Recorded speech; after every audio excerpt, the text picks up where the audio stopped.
তো রান্না খাওয়া কমপ্লিট, সরি রান্না কমপ্লিট, খাওয়া কিন্তু এখনও কমপ্লিট হয়েছে না। তো আমি আইসি সুরজিতে ডাক দিতাম ভাত খাইতে, বুঝছো। আর হ্যাঁ কী করতেছে দেখবা, ওই দেখো ঘুমাইতেছে, দেখছো ঘুমানোর কি অবস্থা। বালিশটা কই আর সুরজিৎ কই, আস্তে আস্তে কথা বেরোচ্ছি কারণ ঘুমাবার বাইকটা যাবো। আমি ভাবছিলাম মনে হয় সজাগ আছে, তো আমি কয়েকটা ভাত খাইয়া লোক তারপরে ঘুম দিব। মায় আসে দেখি যে ঘুমাইয়ে নিছে, কিন্তু ঘুমানোর এই কি স্টাইল, এইখানে হয়েছে তাই না, আর হয়েছে বালিশ, এরকমই করে বালিশ একখানে থাকে মাথা আরেকখানে থাকে, সুন্দর ঘুমাই দিছে। তো ঘুমাক, তারপরে না আমি একটু ডাক দিই মধ্যে আসলে বউ বালিশের মধ্যে যাওয়ার নেই, ডাক দিতাম।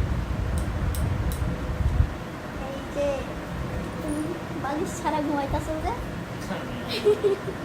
ঘুমটা ভেঙে গেছে, ঘুমটা ভেঙে গেছে, বাদ থেকে না, নাইলে ওই দিকে শেষ ফুল বালিশ।